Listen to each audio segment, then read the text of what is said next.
this is the Peter Pan story, roughly speaking. Peter Pan is this magical boy.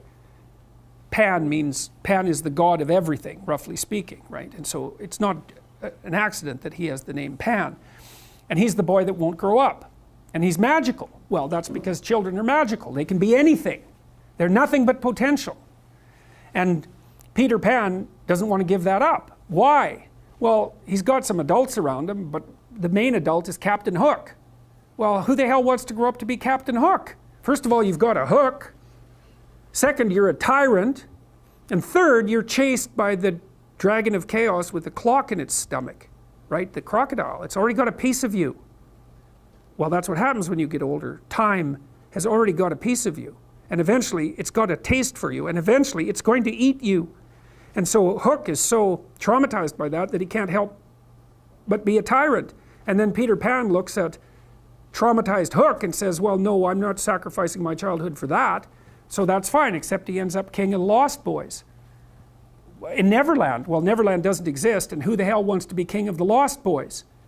And he also sacrifices the possibility that he'll have a real relationship with a woman, because that's Wendy, right? And she's kind of conservative, middle class, London-dwelling girl. She wants to grow up and have kids and have a life. She accepts her mortality, she accepts her maturity.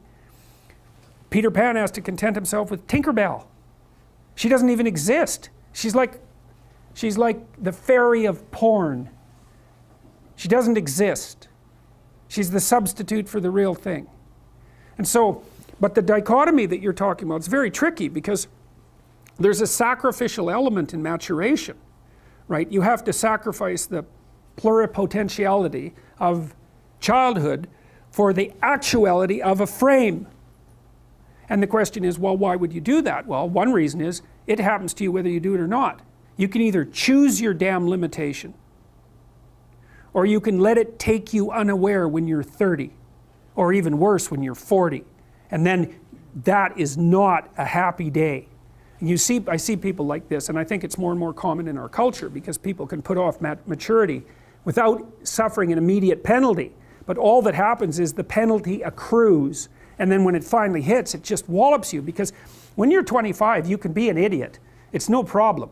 Even when you're out in a job search, it's like, well, you don't have any experience and you're kind of clueless. It's, yeah, you're young, it's no problem. That's what young people are like, but they're full of potential. Okay, well, now you're the same person at 30. It's like people aren't so thrilled about you at that point. It's like, what the hell have you been doing for the last 10 years? Well, I'm just as clueless as I was when I was 22. It's, yeah, but you're not 22. You're an old infant, right? And that's an ugly thing, an old infant. So part of the reason you choose your damn sacrifice, because the sacrifice is inevitable, but at least you get to choose it. And then there's something that's even more complex than that in some sense, is that the problem with being a child is that all you are is potential, and it's really low resolution. You could be anything, but you're not anything. So then you go and you adopt an apprenticeship, roughly speaking, and then at least you become something. And when you're something, that makes the world open up to you again. Like if you're a really good plumber, then you end up being far more than a plumber, right? You end up being a good employer. Not that plumbers, I'm not putting plumbers down. It's like more power to plumbers. They've saved more lives than doctors. So, hygiene, right? So, if you're a really good plumber, well, then you have some employees, you run a business, you train some other people, you enlarge their lives, you're kind of a pillar of the community, you have your family. Once you pass through that narrow training period, which narrows you and constricts you and develops you at the same time, then you can come out the other end with a bunch of new possibility at hand. And Jung talked about that. He thought that part of the proper path of development in the last half of life was to rediscover the child that you left behind as you were apprenticing.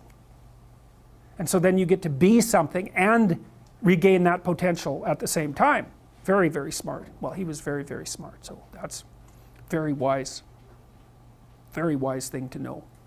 So, yep. Sacrifice. And we'll talk more about that too.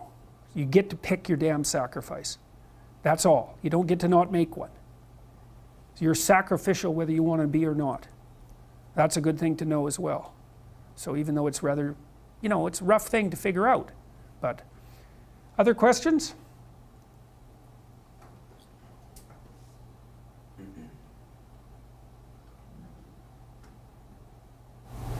I have one if no one else. Okay. That thing you just said about noticing it more and more in people late into their 20s. Yeah. What do you think about that? Where do you think that comes from in terms of the culture we live in? I think universities facilitate it. Because you can go to university to not be something instead of going to university to be something. And it's Pleasure Island. And the price you pay for it, especially in the US, is debt. And you're enticed into it because the administrators can pick your pocket. So they rob your future self while allowing you to pretend that you have an identity, right? Very nasty. And you can't declare bankruptcy with your student loans in the US. It's indentured servitude. And it's precisely Pleasure Island. It's exactly that. And so tuition fees have shot way out of control. And part of the reason that universities don't make more demands on their students and let them get away with all the things they let them get away with is because they're basically, why the hell would you chase them out? They're $100,000 or more. So they can do whatever they want as long as you get to sell them to the salt mines. Right. So, and it's not the only reason, because the other thing that's happened is that the rate of technological transformation is so fast now, and the rate of turnover of things is that it is genuinely harder for people who are, say, 18 to 20. When I was a kid, roughly speaking, the kind of rough patch for life was probably 14 to 17, something like that.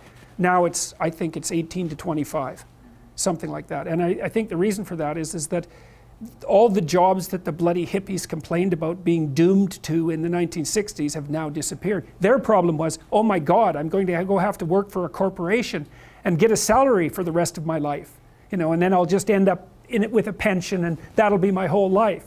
It's like, well, it seems like a lot better deal than an endless round of part-time Starbucks jobs. So, some of it is that. There's a space now in our culture that is lacking for people to make that transformation from adolescence into adulthood. And so it's the cost of that is forestalled. It's not a good thing. It's not a good thing.